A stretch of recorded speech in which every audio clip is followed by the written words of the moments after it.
Travis contacted us. They were on Fox and Friends this morning. This is the other day.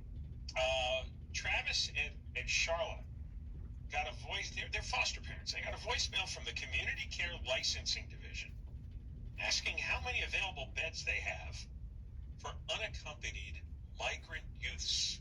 These would be the young children that have surged at the border that the Biden administration doesn't know what to do with.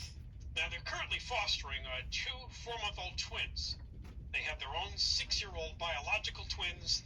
He and his wife run a nonprofit fighting against human trafficking in the state of California. So let's bring him on because there's a lot of questions here, but it's clear that they're trying to find a place to place these children arriving at the border. Travis, welcome to the John and Ken Show. How are you? John and Ken, thanks for having me on. All right, When would you like me to get started on this one? Yeah, this is quite a story. Get started with the message you got regarding the migrant children. What do they want you to do here? Well, first it was a voicemail message. It was just, it was an automated call. You know, my wife actually let it go to voicemail because she didn't know what the number was. And it just asked how many, beds we would have and how many children we could place for foster. And there was, between 1 and 5, press 1, 5 and 10, press 2, 26 or more. And I was like, wow, that's really strange. But then there was a follow-up email that confirmed it. So we called our caseworker at our foster agency, what's going on? And the first thing she said, she's like, everyone's calling me.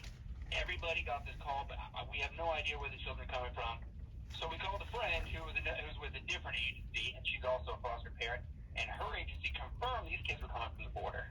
And at that moment, I was outraged. My wife, I'm like, I can't believe they're literally going to use us, foster parents, for human trafficking, because these kids are being trafficked from Central America to here, and if we take them in, then we're participating in this human trafficking scheme. And the second that we take in just one group of this first 30,000, that's a selling point. These coyotes are going to go right back to Central America. They're going to say, okay, the plan worked. We can get you in America, and we're going to have 30,000, 50. We're going to have 500,000 kids at the border in a couple months. And then the kids are in a sanctioned, legitimate foster agency. They're going to continue getting placed. And the thing is that right now we have 30,000 children that are currently in Los Angeles alone in the foster care facilities, and then 60,000 in the state. You notice how half of that's already in LA. They're already a mess. And now you're going to add an extra 30,000 to this mix. It just doesn't make any sense. And 27,000 of these children are between the ages of 12 and 17. These are teenagers. Do you know how hard it is to place a teenager in foster? Almost impossible. Well, I mean, that's difficult to take on. You're taking somebody who's older, has gone through the trauma of being trafficked all the way from their home country, and doesn't speak the language most likely. I mean, what is a foster family supposed to do? Yeah, well, we can't do it, and they know that. They know that this was a mess that was created on purpose, and so they knew that these kids were. It's not like they just walked here. All right, this was a collaborative effort. This cost a lot of money. So whoever paid for the housing, whoever paid for the buses to get these kids here, who paid for the food. It's not like they showed up some random town in Mexico and said, hey, can we have 60,000 eggs, half over medium, scrambled on, 100 pounds of bacon, thanks. That's not what happened. Somebody paid for this. It was organized, and whoever paid for it, that's the human trafficker. They need to be prosecuted, and these kids can help. They need to be interviewed, each and every one of them. These are teenagers. They know where they live, they know where they come from, and they know how they got here. They need to interview each and every one of these and find out where they stay, where were the buses. It's not that difficult to find out who trafficked these kids. Did you respond to the call? No, because I know you didn't want to. I know you didn't want to do it. Right, but I called back. Did you call back to see what else there is to know? I did. I tried to call DCFS and find out kind of what's the situation. Because I'm like, where's this money from? Is this money that trafficked these kids? Is it coming from within inside the U.S.? Like, something's going on here. So I called them, and all I got was, we got these kids. We're just trying to figure out how many homes we can get them in, placed in. I mean, they're right along the storyline.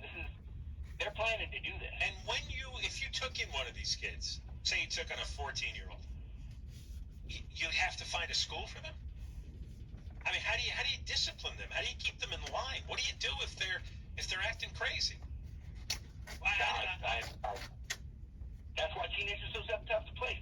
You just can't place them because people know that that's a big risk. That these kids are going to end up in group homes, and they're going to time out of the system. But my wife and I were wondering, why are they using foster care? This just doesn't make any sense. Like, they've never tried this before. But then we stumbled across something great. You can go to the website on the Los Angeles County Department of Children and Family Services, click on youth, and do the immigration drop down, and you will see these kids are going to fall. Once they get into foster, will fall under Special Immigration Juvenile Status, SIJS. Once they fall into that status, they will get a lawyer, and they will get citizenship. Not there will be a pathway to citizenship. Eventually, they will get citizenship. So this is a fast track to citizenship?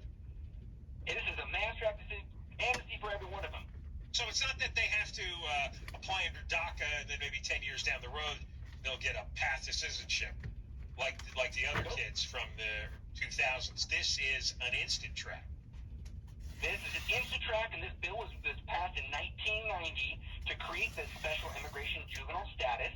And in 2008, good old Obama expanded it to include these kids.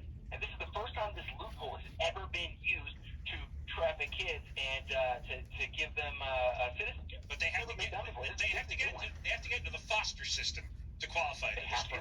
That's the loophole. I see. Travis, can you hold on? Sure. We're talking to Travis Kall. He reached out to us. He and his wife, they foster children. They're currently fostering 2 4-month-old twins. They also have a nonprofit fighting against human trafficking in California. And he says they got a voicemail from social services, something called Community Care Licensing Division, asking them if they have room to the foster parent agencies, and they got a call the other day asking them if they were willing to take migrant children in. Yes, would you have available beds to serve additional youth? And eventually, the message buttons where you could respond actually led to 26 or more. You have room for 26 or more, which is kind of crazy, but it sounds like they're a little desperate to get these kids placed somewhere, and these are part of the overflow at the border. We should play the voicemail. It's yeah, you're right. Play it. This is an emergency message. Please respond to this urgent message from the Community Care Licensing Division. CCLD would like to know how many available beds you have to serve additional youth. To confirm your receipt of this message, please call 1-800 and enter. Goodbye. That was the phone number to return the call. Let's get Travis back on. I would imagine, though, that other people in your position might be willing to respond to this. You have taken a position which I think is a good one and the correct one, that this only enables human trafficking, and you don't really want to be a part of housing a whole bunch of migrant children who were brought here by smugglers.